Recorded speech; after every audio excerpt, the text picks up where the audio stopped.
ہم دیوبندیوں کو بھی مسلمان سمجھتے ہیں، بریلویوں کو بھی سمجھتے ہیں۔ جا دفع ہو جا، آج کے بعد اب دین کی بات نہ کر۔ جا، تیرے اس چیلنج کا بھی جواب دیتا ہوں، کوئی بریلوی ہو، کوئی دیوبندی ہو، کوئی اہل حدیث ہو، اگر انہوں نے اللہ کی ذات کے ساتھ شرک نہ کیا ہوگا، اپنے گناہوں کو بھگت کے جنت میں چلا جائے گا۔ آپ دیکھیں کہ یورپ میں، امریکہ میں آپ گرجوں کے باہر سٹال لگا سکتے ہیں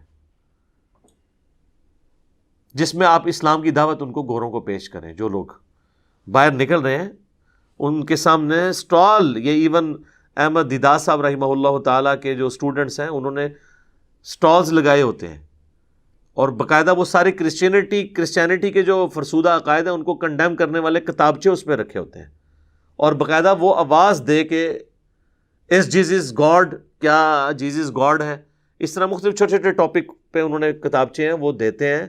اور کبھی کسی گرجے والے نے ان کو نہیں کہا کہ یہاں سے اپنا سٹال اٹھاؤ۔ یہاں آپ مسلمانوں میں سنی شیعہ کی مسجد کے باہر، شیعہ سنی کی مسجد کے باہر، بریلوی دیوبندی دونوں ایک روحانی ابا جی کی اولاد، دونوں حنفی، ایک دوسرے کی مساجد کے باہر سٹال نہیں لگا سکتے۔ اہل حدیث ان کے باہر نہیں لگا سکتے، یہ اہل حدیث کے باہر نہیں لگا سکتے۔ میں آپ کو بتا رہا ہوں ٹالرنس ادھر کیا ہے، غیر مسلم کو تو چھوڑ دیں، وہ تو اتنی ٹالرنس رکھتے ہیں اس حوالے سے۔ احکام شریعت میں اعلیٰ حضرت نے تو لکھا ہے کہ وہابیوں کی نہ نماز ہے، نہ ان کی اذان ہے، نہ ان کی مسجدیں مساجد ہیں، ٹھیک ہے۔ اور یہ انہوں نے ملفوظات کے اندر، ان کے بیٹے نے ملفوظات نقل کیے ہیں، اور احکام شریعت میں انہوں نے یہاں تک لکھا ہے کہ یہود و نصارہ کا ذبیحہ حلال ہے، لیکن وہابیوں کا، دیوبندی اور اہل حدیث کا ذبیحہ بھی حرام ہے۔ تو یہ آپ کس لیول پہ ان کو مان رہے ہیں، آپ دیکھیں، یعنی یہود و نصارہ سے بدتر۔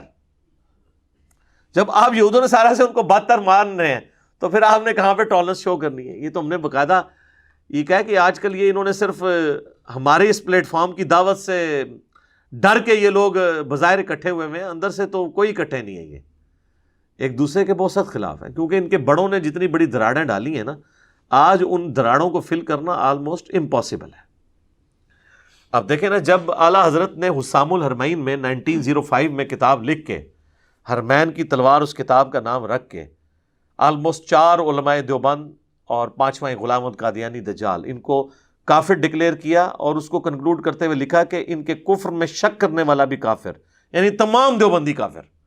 ان کو شک نہیں، ان کو تو یقین ہے کہ ان کے بزرگوں نے کفر نہیں کیا، اور لکھا کہ اجماع ہے۔ اس کے جواب میں 1906 میں حسام الحرمین کے جواب میں المہند علی المفند لکھی خلیل احمد سہارنپوری نے، اس میں انہوں نے ایک تو کتاب کا نام ہی آپ دیکھ لیں، ہند کی تلوار ایک سٹھیائے ہوئے بابے کے اوپر، احمد صاحب بریلوی صاحب، اور اس میں لکھا کہ احمد صاحب بریلوی اور ان کی پوری جماعت ایک شیطانی لشکر ہے جو ہم علماء دیوبند رضی اللہ عنہم، 14ویں صدی کے علماء کو رضی اللہ عنہم کہا، پر حملہ آور ہو گئے ہیں۔ اور اس میں انہوں نے کنکلوڈ کرتے ہوئے یہاں تک لکھا کہ جس طرح انبیاء پر شیاطین حملہ آور ہوتے تھے نا، اس طرح ہمارے علماء دیوبند رضی اللہ عنہم کے اوپر یہ رضی اللہ عنہم میں نہیں کہہ رہا، انہوں نے کہا ہے حملہ آور ہوئے میں۔ تو یہ اتنی بڑی بڑی دراڑیں ان کی، یہ ان کی بات کر رہا ہوں جو دونوں حنفی ہیں، چند ایک مسائل میں اختلاف ہے، پرانے سارے بزرگ ان کے، ایون یہ آپ سمجھ لیں 13ویں صدی تک کے سارے بزرگ کامن ہیں۔ اب ابن عابدین شامی کا فتاوی شامی دیوبندی بھی پڑھتے ہیں اور بریلوی بھی پڑھتے ہیں، اس وقت تک سارے اکٹھے تھے، ایک بس وہ دیوبند مدرسہ بنا اور منظر الاسلام بریلی میں مدرسہ بنا، اور یہ تفریق شروع ہوگی، پیچھے سب کچھ ہے، اور آپس میں آپ دیکھیں ایک دوسرے کو مسلمان بھی نہیں سمجھ رہے۔ اور جب ہم یہ کہتے ہیں نہیں ہم اپنے آپ کو مسلمان سمجھتے ہیں، میں نے کہا یار اس طرح تو مسئلہ نہیں حل ہوگا۔ آپ یہ کہیں کہ ہمارے جو مخالف فرقہ جو عقیدے رکھتا ہے اور جو ان کے بزرگوں نے ان کو عقیدے بتائے ہیں، یہ انہی عقیدوں کے ساتھ اگر دنیا سے چلے گئے تو ایک نہ ایک دن اپنا عذاب بھگت کے جنت میں چلے جائیں گے، تو پھر مانیں گے نا۔ یہ ڈپلومیٹک سٹیٹمنٹ دیتے ہیں کہ اگر شرک نہ کیا ہو، وہ تو سر اگر اہل حدیث کہہ رہے ہیں نا کہ اگر بریلویوں نے شرک نہ کیا ہوا تو وہ جنت میں جائیں گے، تو بریلوی بھی آپ کے بارے میں یہی کہیں گے کہ اگر اہل حدیث گستاخ رسول نہ ہو تو وہ اب اہل حدیث ڈھونڈنا پڑے گا جو گستاخ رسول نہ ہو بریلویوں کی نظر میں، ٹھیک ہے۔ یعنی ایسی مچھلی جو ہوا میں اڑتی ہو تو ہم اسے پرندہ مان لیں گے. تو ابھی تک تو اس طرح کی کوئی مچھلی نہیں ہے. تو یہ تھریٹیکل سٹیٹمنٹس ہوتی ہیں. تو ایک دوسرے کو مسلمان نہیں سمجھتے, بالکل نہیں سمجھتے. اور اہل حدیث تو خیر اس میں سب سے آگے ہیں. میں سمجھتا ہوں اس وقت پوری دنیا کے اندر جتنا یہ تکفیریت پھیلی ہوئی ہے نا, اس میں 2 مکاتب فکر مجرم ہیں بڑے لیول کے اوپر. میں یعنی سب کو نہیں کہوں گا, ایک تو یہ سلفی اسکول آف تھاٹ یعنی اہل حدیث اور دیوبندی. بریلوی بھی گستاخ رسول کہہ کے آلموسٹ تکفیر ہی کر رہے ہوتے ہیں, لیکن ان کا اس طریقے سے ذرا تھوڑا سخت رویہ نہیں ہے کہ وہ کافر و مشرک ڈائریکٹ آ کے کہتے ہیں. تو یہ تکفیریت انہوں نے اٹھائی ہوئی ہے. اور آج بے شک یہ آپس میں ایک دوسرے کو کہتے رہے کہ جی ہم نہیں, جی بھائی ہیں ہمارے, وہ بھائی بوئی کوئی نہیں سمجھتے ہیں. اور جو علماء یہ بھائی ہونے کا دعویٰ کر رہے ہیں, ان کے ابا جان نے جو کتاب لکھی ہے البریلویہ, اس کے اندر تو انہوں نے کوئی بری چیز چھوڑی نہیں ہے جو احمد رضا بریلوی اور ان کے فالورز کی طرف منسوب نہ کی ہو. بعض اوقات جھوٹی باتیں منسوب کی. میں نے اس کتاب کا بھی پوسٹ مارٹم کیا ہوا ہے, وہ آپ یوٹیوب کے اوپر جا کے دیکھ سکتے ہیں. اہل حدیث علماء کا احمد رضا بریلوی پر الزام. یہ جناب احسان اللہ ظہیر صاحب جو ہیں, یہ انہوں نے البریلویہ کتاب لکھی. اہل حدیث کے بہت بڑے عالم دین فوت ہو چکے ہیں, اور یہ اردو میں اس کا ترجمہ ہوا 1988 کے اندر. یہ البریلویہ کتاب, اس کے اندر تو خیر اس کے اوپر تو 1 گھنٹہ لادہ سے بولا جا سکتا ہے. جو زبان انہوں نے استعمال کیا مطلب بریلوی صاحب کے بارے میں, صرف میں آپ کو ذاتیات والی بات بتاتا ہوں کہ یہ اب ان دونوں پیجز کو اکٹھے ہی آپ کور کر دیں تاکہ ٹائم بچ جائے, کہ انہوں نے کس طرح ذاتی حملے کی ہیں. یعنی علمی دلائل کو بالے طاق رکھتے ہوئے بالکل ذاتیات کے اوپر بات کی ہے. یہ تو آپ خود پڑھ کے بھی دیکھ سکتے ہیں. اس کا آپ مقدمہ ہی پڑھ دیں تو آپ کو پوری انٹینسٹی فیل ہو جائے گی. جی ٹھیک ہے جی. یہ لکھتے ہیں کہ احمد رضا بریلوی کا رنگ نہایت سیاہ تھا. ان کے مخالفین انہیں اکثر چہرے کی سیاہی کا تانا دیا کرتے تھے. یہ دیکھ لیں, یہ اسی طریقے سے ہے کہ آپ کوئی یعنی حضرت بلال حبشی رضی اللہ تعالیٰ عنہ کے بارے میں یہ لکھنا شروع کر دیں. ان کے خلاف لکھی جانے والی یہ کتاب کا نام ہی التین اللازب علی الاسود الکاذب. وہ کہتے ہیں ان کے خلاف ایک کتاب لکھی گئی ہے کہ چپکی ہوئی مٹی کالے چہرے والے کے منہ پر. وہ کہتے ہیں یہ چیز بتا رہی ہے کہ احمد بریلوی صاحب کتنے کالے تھے. اور انہوں نے اپنا چہرہ خود بنایا سی, اللہ نے بنایا سی.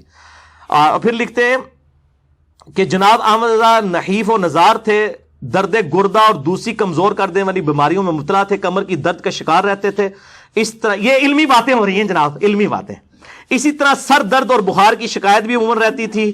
ان کی دائیں آنکھ میں نقص تھا, اس میں تکلیف رہتی تھی اور وہ پانی اتر آنے سے بے نور ہوگی. طویل مدت تک اس کا علاج کراتے رہے مگر وہ ٹھیک نہ ہو سکی. ایک مرتبہ ان کے سامنے کھانا رکھا گیا, انہوں نے سالن کھا لیا مگر چپاتیوں کو ہاتھ تک نہ لگایا. ان کی بیوی نے کہا کیا بات ہے, تو انہوں نے جواب دیا مجھے تو روٹیاں نظر ہی نہیں, حالانکہ وہ سالن کے ساتھ ہی رکھی ہوئی تھی. یہ علمی باتیں ہو رہی ہیں جی, علم کی دنیا ہے یہ, آپ دیکھ لیں. جناب بریلوی نسیان میں بھی مبتلا تھے, ان کی یاداشت کمزور تھی. ایک دفعہ اینک اونچی کر کے ماتھے پر رکھ لی, گفتگو کے بعد تلاش کرنے لگے, اینک نہ ملی اور بھول گئے کہ اینک ان کے ماتھے پر ہے. کافی دیر پریشان رہے, اچانک ان کا ہاتھ ماتھے پر لگا تو اینک ناک پر آ کر رک گئی. تب پتہ چلا اینک تو ماتھے پر تھی. یہ علمی باتیں ہو رہی ہیں. آپ ذرا دیکھ لیجئے کہ یہ مطلب ہماری یعنی علماء کی اپروچ ہے. اس کے بعد یہ ذرا دیکھیں, یہ والا پیج صرف کور کریں جی. یہ والا بالکل سراسر جھوٹ لکھا اور یہ کہا کہ امام رضا بریلوی صاحب جو ہیں یہ چھپے ہوئے رافضی تھے. آپ تمہید ایمان میں اور جو کتاب حسام الارمین میں پڑھ چکے کہ انہوں نے تو اہل حدیث دیوبند کو یہ تانا دیا ہے کہ تم لوگ رافضی ہو. وہ رافضی ہونے کو خود کہاں صحیح سمجھتے تھے. احکام شریعت میں امام رضا بریلوی صاحب سے پوچھا گیا کہ نبی علیہ السلام کے بعد امت میں سب سے افضل کون ہے, تو انہوں نے کہا سیدنا ابوبکر صدیق رضی اللہ تعالیٰ عنہ. بلکہ میں اب اس ٹاپک پہ نہیں جانا چاہتا کہ کئی معاملات میں انہوں نے تو امیر شام حضرت معاویہ ابن ابی سفیان رضی اللہ تعالیٰ عنہ کا بھی ضرورت سے زیادہ دفاع کیا احمد بریلوی صاحب نے. تو یہ کون سا رافضی ہے جو حضرت امیر معاویہ کا دفاع کرتا ہے اور ضرورت سے زیادہ, اور اس میں جھوٹی روایتوں کا بھی سہارا لیا گیا. پھر ان کے آگے جو پوتا شاگرد تھے مفتی احمد جان نعیمی صاحب, انہوں نے تو پھر پوری کتاب بھی لکھ دی. تو جھوٹا الزام ہے. یہ لکھتے ہیں کہ احمد بریلوی صاحب نے مسلمانوں میں شیعہ مذہب سے ماخوذ عقائد کی نشر و اشاعت میں بھرپور کردار ادا کیا. کوئی ظاہری شیعہ اپنے اس مقصد میں اتنا کامیاب نہ ہوا جتنا کامیابی احمد بریلوی صاحب کو ملی. اس سلسلہ میں تقیہ کے لبادے میں حاصل ہوئی. انہوں نے اپنے تشیع پر پردہ ڈالنے کے لیے چند ایسے رسالے بھی تحریر کیے جن میں بظاہر شیعہ مذہب کی مخالفت اور اہل سنت کی تائید پائی جاتی ہے. شیعہ تقیہ کا یہی مفہوم ہے جس کا تقاضا انہوں نے کما حقہ ادا کیا، استغفر اللہ توب الیہ۔ انہوں نے رد الرافضہ جو کتاب لکھی ہے اس میں اہل تشیع کے اوپر کفر کے فتوے لگائے ہوئے ہیں، خلاف نہیں لکھی، کفر کے فتوے لگائے ہوئے ہیں۔ اتنا وہ غلو کرنے والے تھے شیعہ کے مسئلے میں، اور انہوں نے پکڑے ان کو کھاتے میں ڈال دیا۔ یعنی اسی وجہ سے تو پھر یہ مناظرے آلتے ہیں نا۔ شوکت سیالوی صاحب کا 2004 میں مناظرہ ہوا طالب الرحمان شاہ صاحب کے ساتھ، وہ تو ایک حالیہ مناظرہ ہے نا 2009-10 کے اندر جو مفتی حنیف قریشی صاحب کے ساتھ ہوا، اس میں تو جو کچھ ہوا ان کے ساتھ ہوا۔ اس سے بھی 5-6 سال پہلے 2004 میں شوکت سیالوی صاحب جو سید اسد صاحب کے شاگرد ہیں، انہوں نے طالب الرحمان شاہ صاحب کو بالکل کلین بولڈ کیا مناظرے کے اندر۔ انہوں نے یہ شعر احمد بریلوی صاحب کے کھاتے میں ڈال دیا اور بریلوی علماء کے کھاتے میں، وہ آپ نے اکثر سنا ہوگا، اور ڈاکٹر اسرار صاحب نے بھی غلطی سے یہ شعر بیان کر دیا۔ میں نے ان کو کہا کہ آپ نے غلط بیان کیا ہے، وہ کہتے ہیں یار میں نے تو بس وہ اہل حدیثوں سے سن کے بیان کر دیا تھا۔ یہ جھوٹ لکھا ہے اس کتاب میں، بریلویہ کتاب کی کئی جھوٹوں پر مشتمل ہے۔ یہ آپ ذرا دیکھیں، ذرا ان کو جھوٹ دکھائیں انہوں نے شعر، یعنی یہ کفریہ شعر احمد بریلوی صاحب اور ان کے فالوورز کی طرف منسوب کیا انہوں نے، اور اس کی وجہ سے شوکت سیالوی صاحب سے طالب الرحمان شاہ صاحب کو مناظرے میں 40 منٹ تک انہوں نے کہا شاہ صاحب میں مناظرہ چھوڑ دیں گا، تسی یہ شعر ساڑی کتاب تو کٹ کے دسو، یہ تو کفری شعر ہے، ہم تو مانتے ہی نہیں اس کو۔ وہی جو مستوی عرش تھا خدا ہو کر اتر پڑا مدینے میں مصطفیٰ ہو کر، ولیعوذ باللہ تعالی۔ یہ اکثر اہل حدیث کوٹ کر رہے ہوتے ہیں، توصیف راہدی صاحب بھی، باقی علماء بھی۔ یہ شعر کسی کتاب کے اندر موجود ہی نہیں ہے احمد بریلوی صاحب کی، نہ ان کے کسی اتھینٹک عالم دین کی۔ پھر تذکرۃ الغوثیہ سے اشعار پیش کیے، انہوں نے کہا کہ حمزہ بریلوی صاحب تو فتاوی رضویہ میں لکھ گئے ہیں کہ تذکرۃ الغوثیہ کتاب شرک کا پلندہ ہے، اس کی خرید و فروخت حرام ہے، اسے گھر میں رکھنا حرام ہے، اور آپ اس کتاب کی کفریات حمزہ بریلوی صاحب کے کھاتے میں ڈال رہے ہیں۔ لیکن جب بندہ مطلب ایک اتر آئے مخالفت میں تو اس کا کوئی علاج نہیں ہے۔ اللہ تعالیٰ سے دعا ہے جو حق بات میں نے کہی اللہ تعالیٰ ہمارے دلوں میں راسخ فرمائے، اگر جذبات میں میرے منہ سے کوئی غلط بات نکل گئی اللہ تعالیٰ ہمارے دلوں سے ہی معاف کر دے، ہمیں کتاب و سنت کی تعلیمات پر عمل کر کے دوسرے بھائیوں تک پہنچانے کی توفیق عطا فرمائے۔ سبحانک اللہم وبحمدک اشہد ان لا الہ الا انت استغفرک واتوب الیک وما علینا الا البلاغ المبین۔ جزاکم اللہ خیرا۔